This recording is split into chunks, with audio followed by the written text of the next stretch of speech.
¿Qué tal? ¿Se me ve bien y todo o no? Sí, perfecto, se te ve perfecto y además, gracias por estar aquí. Felicidades por otro libro increíble. Lo he devorado, me lo he leído Sí. en un abrir y cerrar de ojos y tengo una primera pregunta, a ver si son ideas mías o lo has hecho a propósito, que lo anoté mientras lo leía. Y es, ¿crees que el amor de Indira, pues, o a Indira lo que le faltaba era ese amor para ser feliz? Bueno, a ver, estamos Bueno, hablando que, sí, claro, que a ver, que Indira ahora, para los que todavía no sepan de qué va la historia, se encuentra inmersa en un triángulo amoroso que todavía le complica más la vida. Si ya la pobre no tiene la vida complicada, pues es un poquito más todavía, ¿no? Entonces, bueno, pues ella lo que pasa es que se debate entre dos hombres, ¿no? Que son el inspector Moreno, que es, ya lo conocemos, del buen padre, y un nuevo personaje que viene de su pasado, que era su novio, que se reencuentra con él por un motivo que ahora hablaremos, ¿no? Y es su novio de toda la vida, ¿no? Y entonces ella se debate entre el amor pasional que siente por Iván y la tranquilidad y la estabilidad que le da a una persona como Alejandro, ¿no? Que le hizo pasar seguramente lo que ella describe como los mejores momentos de su vida y los momentos de más felicidad y más tranquilidad de su vida, ¿no? Y entonces, pues bueno, pues ella se debate entre esos dos tipos de amor, ¿no? Uno más tranquilo y uno más pasional. Y bueno, yo creo que todos los que conocemos ya un poquito a Indira sabemos que le costará decidir, pero se decidirá más con la cabeza que con el corazón o no. Bueno, no lo sabemos, ya veremos, ¿no? Pero bueno, que sí que es un amor que se le complica un poquito más la vida todavía. aunque del amor que no duda es el amor de madre que ella tiene por su hija, que es El amor de muy, madre, muy, sí. muy, muy bonito como lo has descrito y Me alegro. cómo conocemos a Indira y también que ella lo exterioriza, que dudaba de ella, dudaba si podía sacar adelante a esta hija, pero al final yo creo que el amor lo puede todo. Bueno, a ver, es como le decía a su psicólogo, ¿no? En una tal que le dice, a ver, todas las complicaciones que a ti te asustan que puede tener una hija, que para ti va a ser un mundo, pero con una hija o un hijo se soporta mucho más, ¿no? Porque el amor de una madre hacia una hija, pues lo puede todo, quizá, ¿no? Y entonces Indira, pues tiene que acostumbrarse a una nueva vida, a una nueva faceta como madre, pero bueno, yo creo que sale bien parada de ello. Hablando del psicólogo, que es uno de mis personajes favoritos, porque no lo que tiene que aguantar, sino porque es de esas personas que hace bien su trabajo porque escucha a Indira, aunque hay veces que la quiera matar, literalmente. Pero hay algo que me ha llamado la atención del psicólogo y la relación que tiene con Indira en este libro, y es que en esta ocasión como que Indira sabe las respuestas a sus problemas y las dice en voz alta con el psicólogo, cuando en el primer libro era al contrario, el psicólogo le tenía que Claro. formular las preguntas para que ella intentase despojarse. Claro, a ver, es que en la primera novela las preguntas que hace Indira es acerca de su TOC, acerca de su manera de adaptarse a la sociedad. Las preguntas que se trasladan a esta segunda novela son preguntas mucho más importantes y mucho más profundas, que es como su faceta como madre, si yo podré ser una buena madre y tal. Lo que pasa es que ella se responde a sí misma, como bien dices, porque está deseando que las respuestas sean afirmativas, ¿no? Lo que pasa es que tiene esa inmensa duda que yo supongo que todas las madres, cuando van a tener un hijo, ¿no? Pues tienen esas inseguridades, pues imagínate a alguien como Indira, ¿no? Entonces, ella lo que hace es utilizar al psicólogo, que yo creo que más como amigo, ¿no? Porque a Indira, pues uno de sus problemas es que no tiene muchos amigos, ¿no? Con los que poder hablar, entonces, por su forma de ser. Entonces, utiliza al psicólogo como amigo, ¿no? Y todos necesitamos muchas veces a un amigo que nos diga no la verdad, sino lo que necesitamos escuchar, ¿no? Y lo que queremos oír, y eso es para lo que utiliza Indira a su psicólogo en este momento, Adolfo, porque, bueno, pues porque son preguntas mucho más importantes que las que ha tenido nunca en su vida.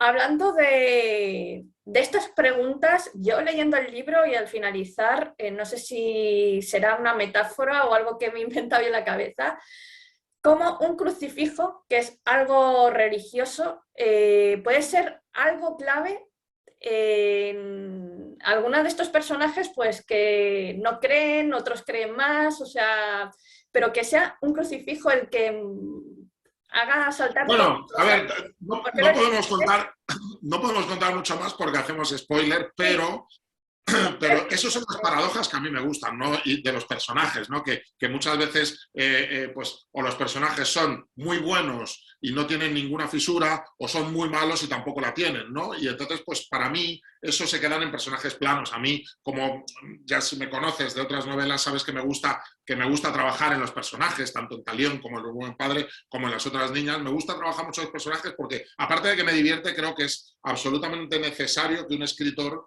le haga 100.000 preguntas a esos personajes para que no queden fisuras, ¿no? Y muchas de esas preguntas son ambiguas o son contradictorias con otras, ¿no? Pero eso es lo que nos hace humanos, ¿no? Yo puedo tener unas contradicciones, tú también, y bueno, y esa es una contradicción que no podemos entrar mucho más porque hacemos spoiler, pero es una contradicción del personaje que a mí me gustó y me lo planteé y pensé hacer otra cosa distinta, pero dije, no, es que me gusta esta contradicción porque le hace humano a ese protagonista.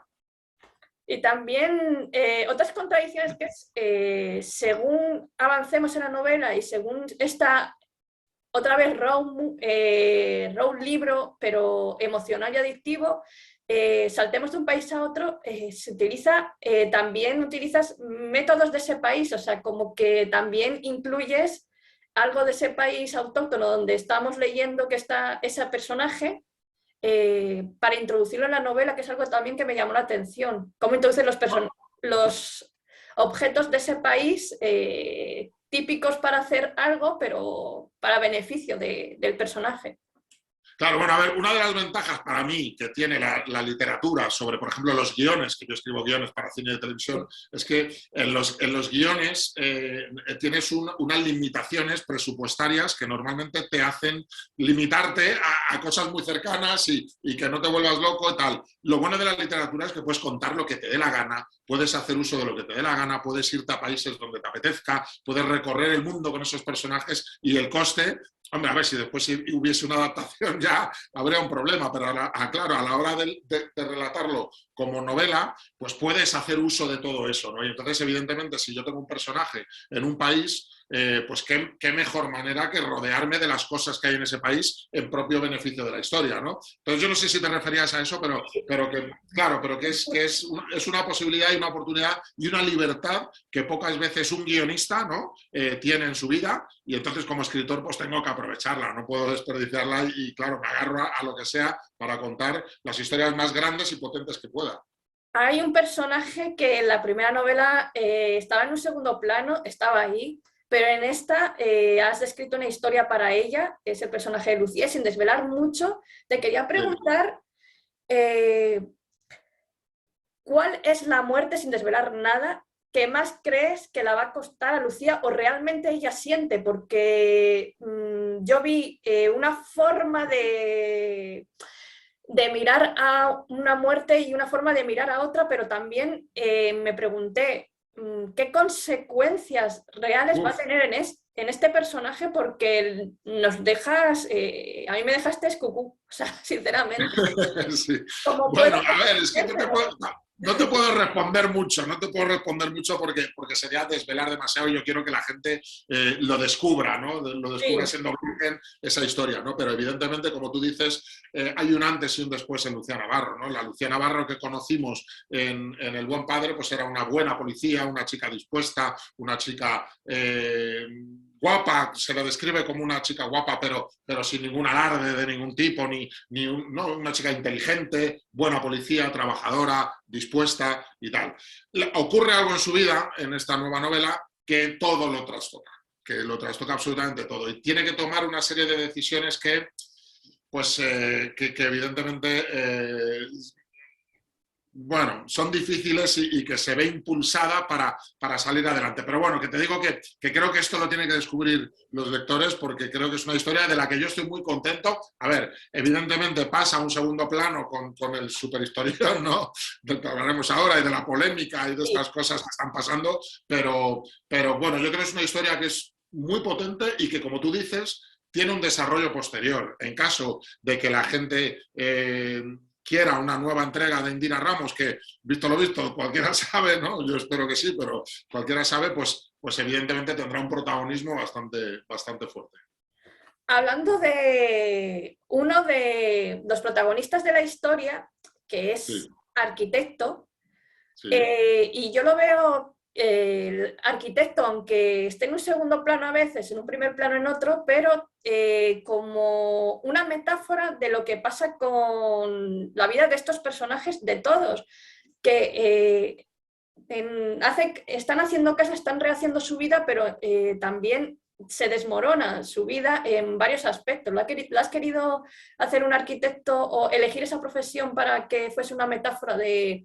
Bueno, no, a ver, como personaje, a la hora de crear el personaje tienes toda la razón en que están intentando construir sus vidas y se desmorona de un momento a otro, pero yo creo que es como la vida real, ¿no? O sea, muchas veces hacemos una serie de planes y se desmoronan por una cosa ajena a ti o que no puedes controlar bueno, pues, pero yo creo que eso es la vida, ¿no? Rehacerse e intentar seguir adelante. Y, a ver, lo de arquitecto no lo he cogido como metáfora del desmoronamiento este, pero sí que tienes razón que en eso de que a los personajes les ocurren cosas, y yo creo que es lo importante, no es ser cruel, ¿no? Pero con ellos, porque al fin y al cabo les coges un cariño, pero sí que hay que ponerles zancadillas constantemente, ¿no? Hay que ponerles las cosas difíciles para que, independientemente del caso policial, sus historias personales adquieran cierta importancia, y eso se hace poniéndole las cosas difíciles. Tú imagínate que tuviésemos personajes, tanto policías como otros, que su vida fuese feliz, que no tuviesen ningún problema, que se dedicasen únicamente a investigar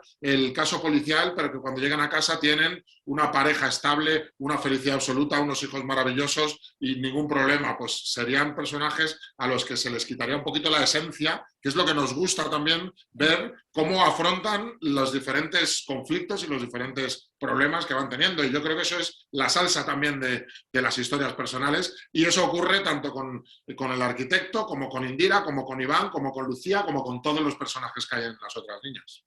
Sí, es que como leí El Buen Padre, y en El Buen Padre veíamos cómo algo se cayó y algo se descubrió, y aquí un arquitecto que es el de que construye casas, dije...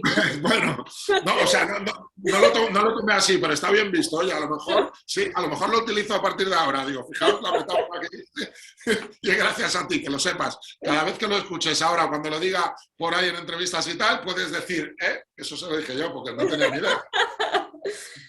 Hay una relación que me ha parecido fantástica, con la que me he reído dentro de, digamos, de la oscuridad y de lo grave que es el asunto, que es con la madre de Indira, con Carmen, y las respuestas que tiene con su hija, como lo de Bob Esponja, entre otras, y esas pullas que yo creo que si se lo hubiese dicho antes la madre, es decir, si Indira no hubiese, imagínate que la madre va de visita a Madrid, Indira no tiene a la hija, se lo hubiese tomado de diferente forma que teniendo a la hija y la madre estando en Madrid.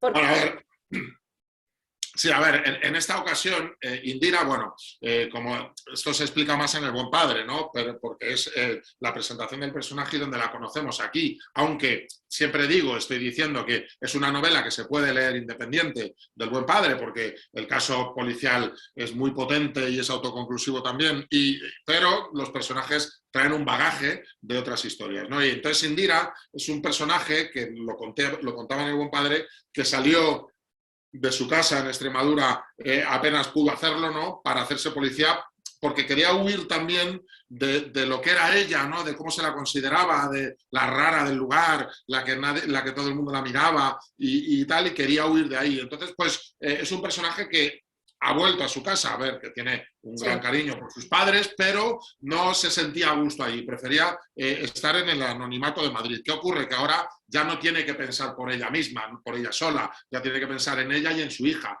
Y su madre es un apoyo para ella, y la relación con ella es conflictiva porque esa convivencia con Indira, imagínate lo que es convivir con alguien como Indira, pero Indira sabe perfectamente que le tiene que estar muy agradecida a su madre por estar ayudándola a retomar su vida y a poder ir para adelante. Lo que pasa es que la madre, pues bueno, es un personaje que yo también cuando creé me hizo muchísima gracia, me reí muchísimo con ella porque tiene la lengua afilada, no se calla nada, y a lo mejor a mí me hacía falta alguien que, sin hacer burla de Indira, le dijese las verdades a la cara, ¿no? Porque claro, tanto en El Buen Padre como aquí en las otras niñas, todo el mundo, mira, ya está aquí la rara, ya está aquí la rarita que se viene a lavar las manos, los microbios, o que se ponen 10 mascarillas, o lo que sea, pero lo hacen en plan burla hiriente, en plan a sus espaldas. Y yo quería a alguien que le dijese las cosas a la cara, que le dijese, oye, Indira, es que mira que eres rara, hija, es que yo creía que eso de los microbios se había acabado y que Indira le pueda responder de tú a tú diciendo, es que no es tan fácil, mamá, es que no lo hago a posta, es que no es una cosa que es un capricho mío, ¿no? Entonces, bueno, esa relación entre ellas, pues a mí me encantó y me parece que efectivamente, como tú dices, dentro de la oscuridad, pues le da un poco de luz y yo también me he reído mucho. Y la anécdota que tú dices de Bob Esponja, pues es, bueno. Es que lo estaba leyendo y me empecé a reír y se lo dije en voz alta a mi madre, también se rió sin ella haber leído el libro, Sí, pero es entrañable porque conociendo a Indira, por eso yo pensaba, si Indira hubiese estado con su madre, pues en el Buen Padre y la madre le hubiese dicho algo a esto, yo creo que se hubiese tomado de otra manera. Y ahora como que... claro, a ver, es lo que te digo, que Indira ha cambiado de buen padre a las otras niñas, pero sobre todo porque su vida ha cambiado y ya no piensa solo por ella. Y ya, es que yo, claro, pues yo no quiero tampoco decir mucho, pero vosotros imaginaos, los lectores que estéis escuchando, imaginaos a Indira en su labor como madre, que no solo es, hija mía, te doy un besito, no, es enfermedades, es cambiar pañales, es mocos, es piojos, o sea, cosa que para cualquier persona normal pues probablemente no sea agradable, pero es soportable, pues para Indira se le hace un mundo, pero se da cuenta de que no le importa nada de eso porque es más grande el amor, y entonces su vida ha cambiado y su forma de ser, a pesar de seguir siendo Indira, pues ha cambiado también.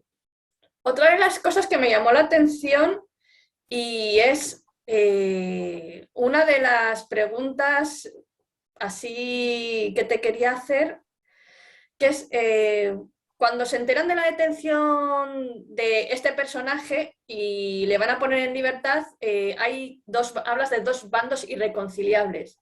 Sí. ¿Por qué hay siempre dos bandos y no hay tres? Siempre y lo Bueno, vemos. a ver, porque yo creo que en todo hay uno, a ver, que evidentemente hay muchos bandos, ¿no? Y hay muchos matices, pero siempre hay alguien que dice una cosa y otra persona lo contraria, ¿no? Y mira, yo, a ver, ya no podemos ocultar tampoco la polémica, ¿no?, que se está creando con esta novela por el caso policial al que me refiero. Y yo también me he dado cuenta que aquí, no solo en la novela lo digo, sino en la vida real, también lo digo, que hay dos bandos irreconciliables. Yo me he encontrado con gente pues, que le parece una aberración.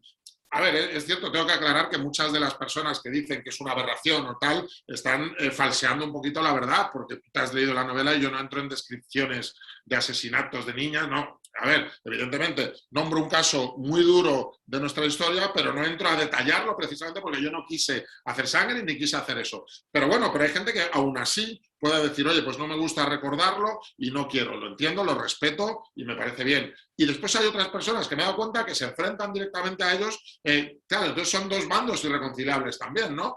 Pero bueno, yo creo que forma parte de nuestra naturaleza como humanos y como españoles ya no te cuento, ¿no? O sea, ya es que ya nos enfrentamos con todo, ¿no? O sea, tú puedes ser de un equipo de fútbol, pero al que está enfrente lo odias, o sea, pero ya no es Real Madrid-Barcelona, no, es Sevilla-Betis, es Atlético de Madrid, Real Madrid, o sea, es todo hay unos enfrentamientos, pero bueno, yo creo que forma parte de la condición humana y aquí también, en esto también, ¿no? Porque el caso del que hablamos, pues, bueno, el personaje que encontramos es Antonio Anglés y evidentemente si se encontrase en la vida real y hubiese la posibilidad o de tener que dejarle libre porque el crimen que cometió en 1992 ha prescrito, pues yo supongo que las calles arderían y habría dos bandos irreconciliables, los que diríamos, oye, hay que hacer algo, pero a este criminal no se le puede dejar en la calle así como así, y hay otros que dirían, vale, si yo tampoco, seguramente, yo tampoco le querría dejar en la calle, pero las leyes son las que son y hay que acatarlas y hay que tal. Entonces, bueno, supongo que se crearía otra vez una batalla campal entre las dos Españas o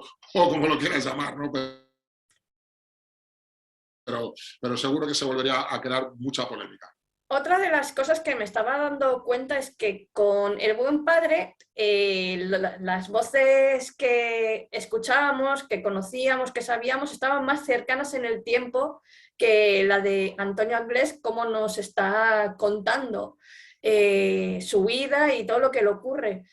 ¿Cómo fue crear esa voz que está más alejada del tiempo que las voces que escuchábamos en El Buen Padre de otros personajes? Bueno, a ver, sí, a ver, evidentemente toda la historia de Antonio Anglés se hace un flashback de estos 30 años en los que ha permanecido huido, ¿no? Entonces, ¿por qué, punto uno, por qué he querido hacer esto, ¿no? Y por qué lo he hecho como lo he hecho?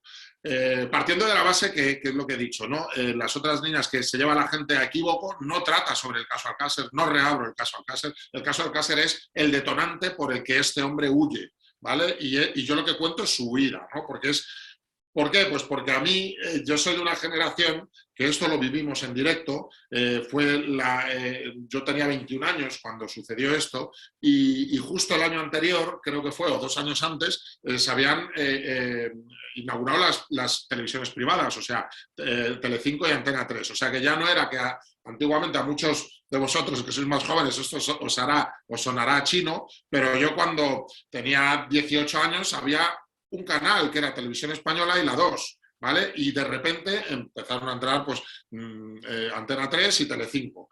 Y entonces había una competencia y ya ese caso, que fue un caso súper mediático por eso, porque todas las televisiones pues lo ponían en directo, hablaban de ello constantemente y porque realmente nos llegó mucho por la salvajada que había ocurrido y por todo eso nos llegó mucho a los españoles y nos preguntamos cómo es posible que haya estos monstruos viviendo entre nosotros. Entonces, ese caso a mí siempre me impactó y me hizo pensar muchísimo, pero como digo, yo no trato ese caso, ¿vale? Hay muchas voces que me están criticando por no, es que no se sabe. Yo me ciño a los hechos, a la versión oficial y porque no quiero entrar ahí. Yo entro en su huida. Pero todos estos 30 años, yo me he estado preguntando una cosa que nos hemos preguntado muchos cada vez que sale una noticia de este hombre. Es, en caso de estar vivo, ¿dónde está?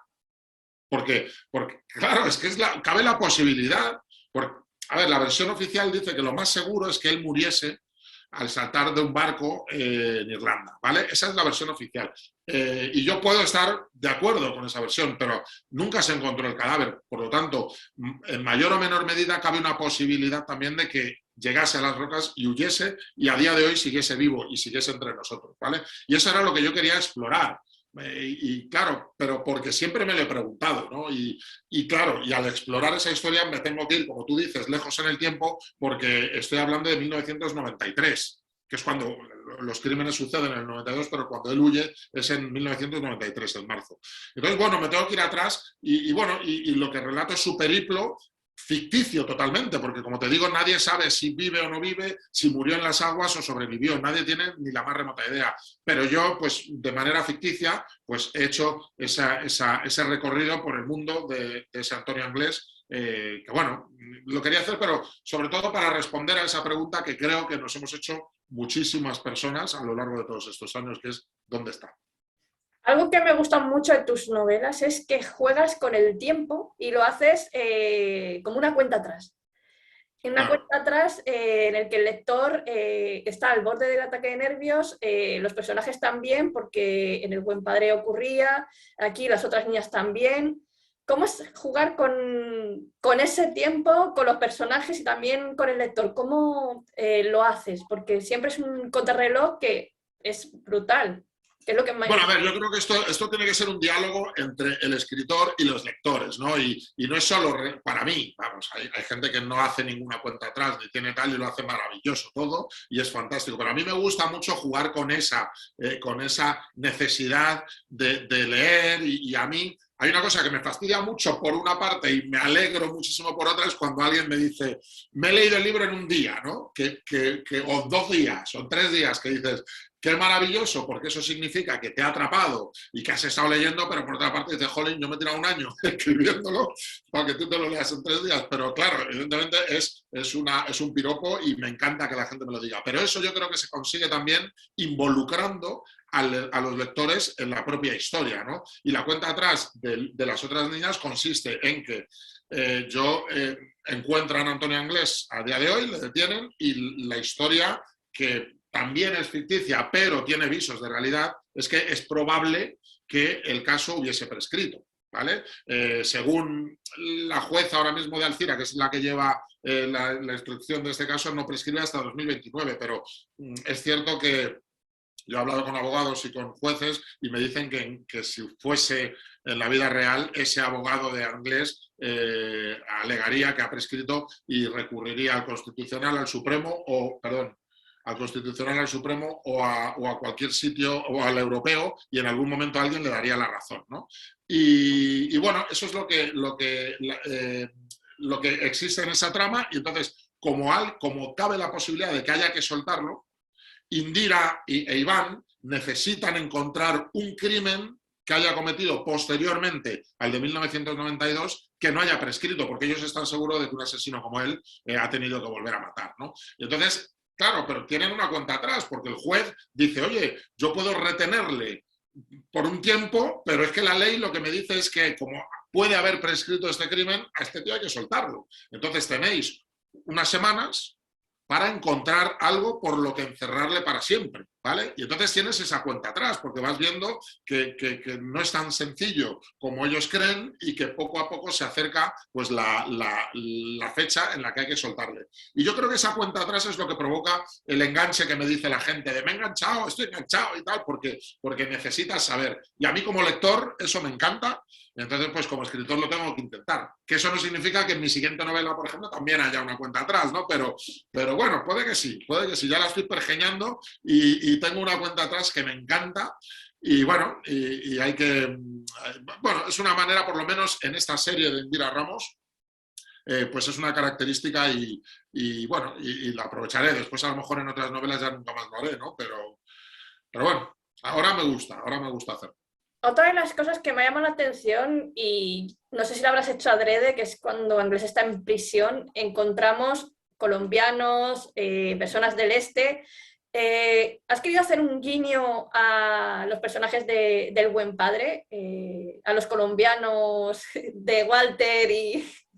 Claro, bueno, a ver, sí, a ver, yo esto también, aparte de la polémica esta es otra polémica a la que me veo envuelto, pero también sin ninguna intención por mi parte, ¿no? O sea, porque hay mucha gente que me dice, jolín, es que cada vez que sale un colombiano o no sé quién, pues están relacionados pues, con el crimen, ¿no? Y dices, no, a ver, es que yo no digo eso, yo no estoy retratando colombianos de la calle, que son gente como nosotros, normal, trabajadores, habrá de todo, ¿no? Pero es que no es normal. Yo estoy retratando un ambiente concreto, que es el ambiente carcelario, ¿vale? Entonces, en el ambiente carcelario me da igual que sean colombianos, que sean gente del este, que sean españoles o que sean quien sean. Si están en la cárcel, pues lo más normal, aunque puede que no, pero lo más normal es que sea gente metida en problemas, ¿no? Entonces, pues bueno, pues...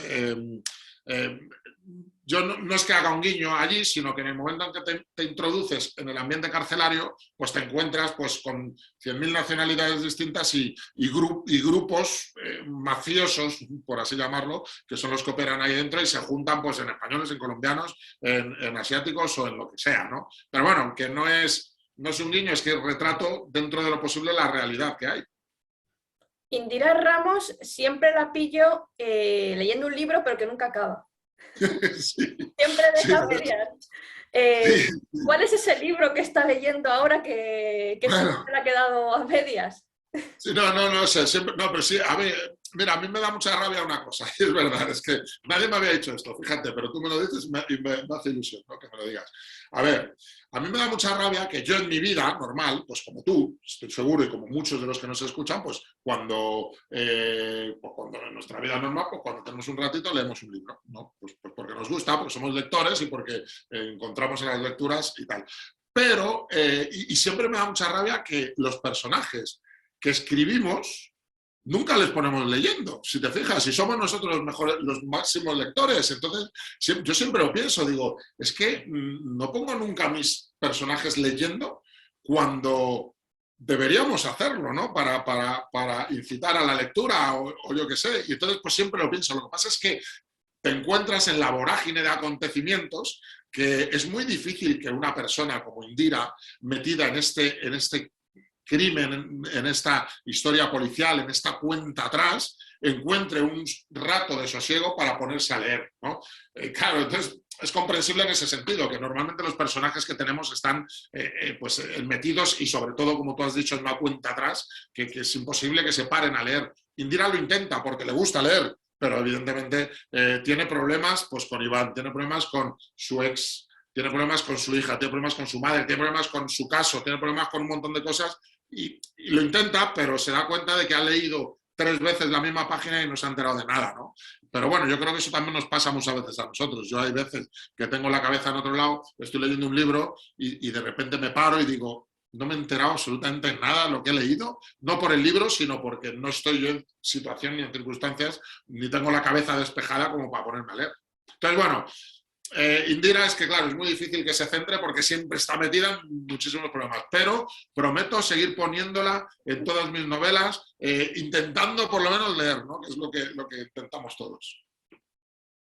Y para terminar, me gustaría hablar de un personaje que es clave, aunque está en un segundo plano, que es el de Valeria, el de la mujer que tiene, bueno, es que no sé cómo llamarle, porque como se llamó Joao, se llamó muchos nombres, pero me ha llamado la atención que ella no recuerda nada, no sabe nada, pero cuando se la toca a sus hijos, como que empieza a recordar. Y es algo que me ha Ya, llamado bueno, poderosamente la atención. a ver, Valeria, para explicar a los lectores, ¿no? A ver, yo como ya he dicho, relato la huida de Antonio Anglés desde el día siguiente a lo que hizo, ¿no?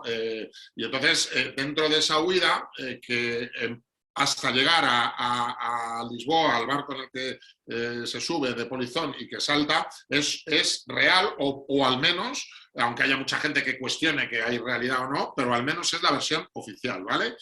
Pero a partir de ahí, todo lo que yo relato, que es el 80% de la novela, es una vida falsa de su vida durante esos últimos 30 años.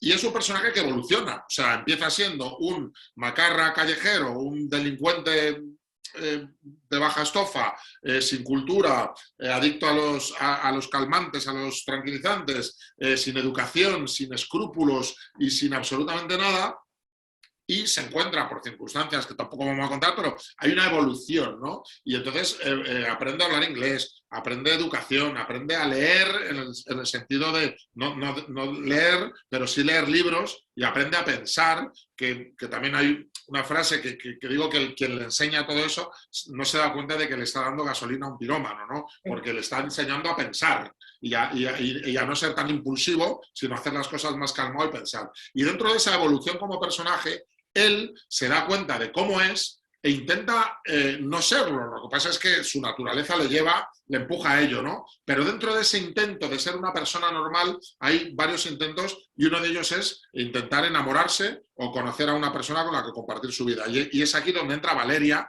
que es del personaje que me hablas, ¿no? Que es pues, su esposa con la que tiene varios hijos, ¿no? Lo que pasa es que no es que tú dices, empieza a recordar después, claro, es que cualquier persona, tú te casas con una persona y no piensas que esa persona pueda ser un monstruo absoluto o una monstruo absoluto, no puedes pensar en eso, sino que pues bueno, pues es la persona que conoces y lo que te transmite en ese momento. No te paras a pensar en lo que fue. En el momento en que lo descubres, en el momento en que la policía le dice, ojo, que esta persona que tú le tenías por Jorge Sierra, que evidentemente cambia de persona, o sea, cambia de identidad durante varios momentos de la novela, pero esta persona que tú te casaste como ella, siendo Jorge Sierra, tiene un pasado mucho más oscuro del que te puedas imaginar. Entonces necesitamos, Indira y Iván le dicen, necesitamos tu ayuda para descubrir lo que ha hecho durante todos esos años. Ahí es cuando ella recuerda cosas que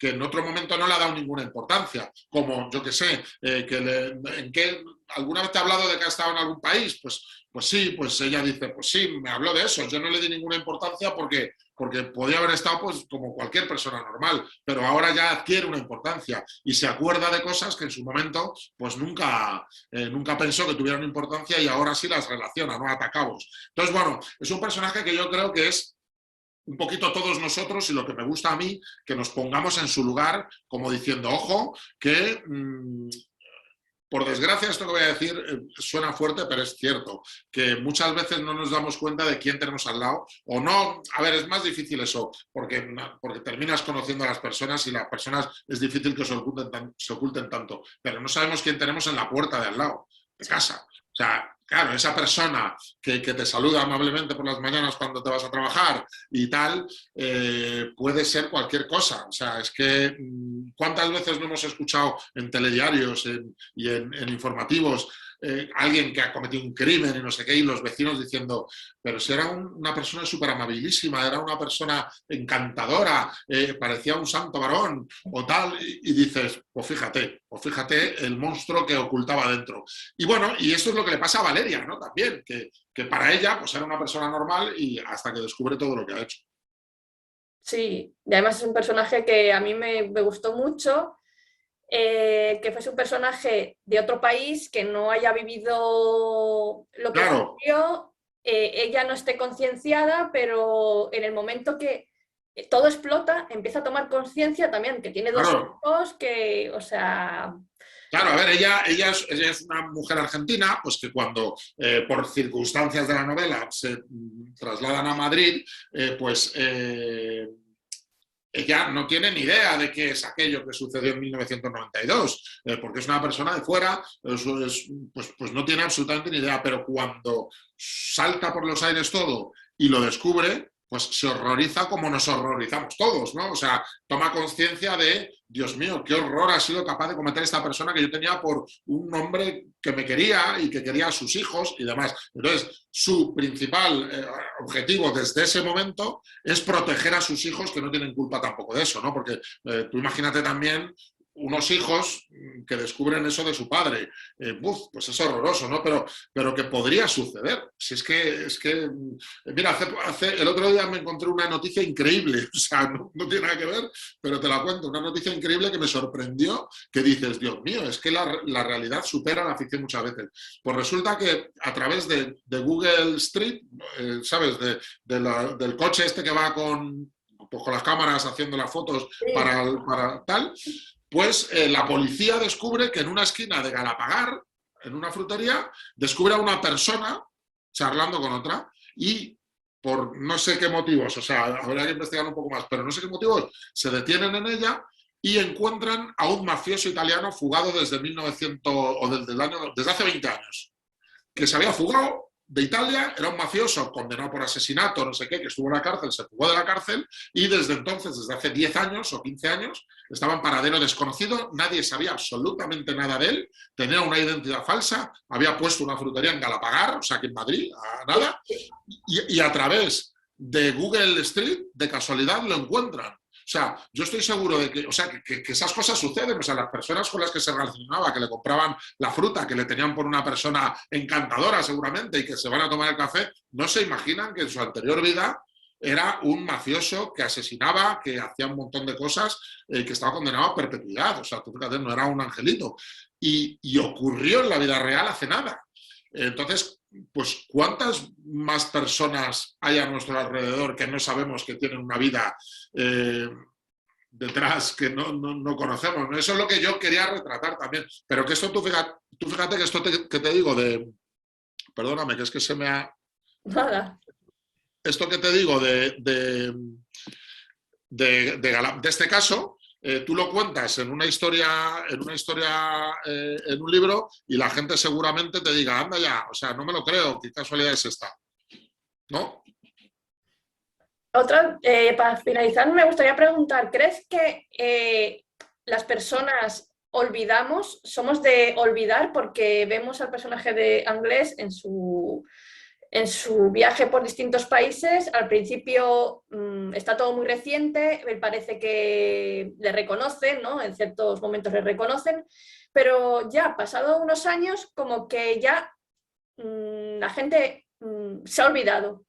Aparte Hombre, que la claro, no, a ver, campaña... es que sí, sí, no, a ver, sí, pero es que tú piensas una cosa, que yo, mira, la polémica que se ha montado es que mucha gente, pues, que sí es un tema muy doloroso y tal, y lo entiendo, por eso yo he querido huir del caso Alcácer y simplemente me centro en la huida de este hombre. Pero, independientemente de eso, y que yo sé que puede haber gente, bueno, pues pues con una sensibilidad mayor o distinta, o no sé cómo explicarlo, pero ten en cuenta que han transcurrido 30 años. O sea, es que son 30 años desde que sucedió esto. Estamos en el año 2022 y sucedió en 1992. O sea, es normal que con la cantidad de cosas y por desgracia igual de fuertes que esa, pues, o sea, es que hay casos posteriores igual de sangrantes, ¿no? Marta del Castillo, Sandra Palo, todos estos, y entonces, claro, es normal que algo sucedido hace tantísimo tiempo, pues se nos vaya olvidando, ¿no? Y también yo, aunque sé que despierta ampollas esta historia, también es un poquito mi recordatorio y mi manera de decir, ojo, que este hombre puede seguir vivo, ojo, que no se nos escape, ojo, que podría estar por ahí. Entonces, bueno, pues yo creo que bueno, es mi manera también de decir, de volver a traer al día de hoy algo que quizás se nos estaba olvidando. Pues muchísimas gracias, Santiago, por tu tiempo, por la entrevista. Nada. No te he querido... No, a ver, es que estoy ahora... Pero... No, estoy ahora mismo un poquito despistado porque no sé qué he tocado y solo me veo en una ventanita yo chiquitita en el ordenador. Tú me ves bien y está todo bien, ¿no? Yo sí te veo bien, perfecta, sí. No, es que estaba en una ventanita y tal. Pero vamos, que ha sido un verdadero placer, que me lo he pasado genial contigo.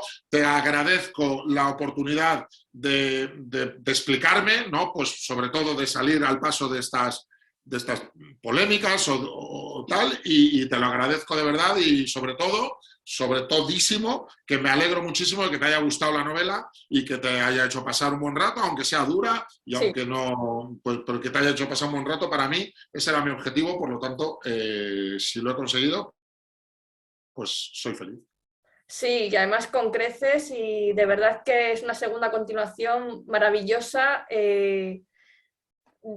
Fue diferente a la anterior, o sea que te alejas, pero al mismo tiempo estás ahí, o sea, los personajes son ellos, pero te alejas y es maravilloso, aunque sea un caso que tocó, pero yo no lo he visto así, lo he visto como ficción porque he leído al final pues lo que pones y no sabía lo de la polémica porque yo de redes sociales a veces que paso, que veo a mi rollo y la Sí, gente... no, sí.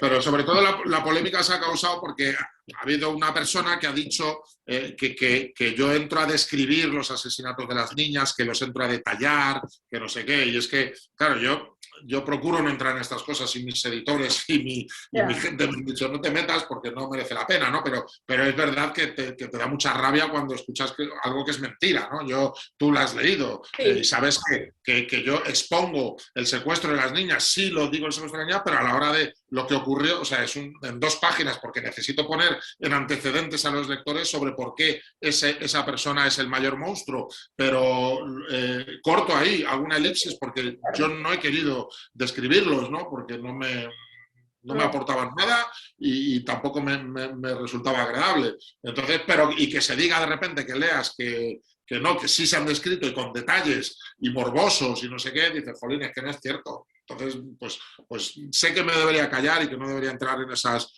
provocaciones o en esas polémicas, pero es que hay veces que no te puedes callar, ¿sabes?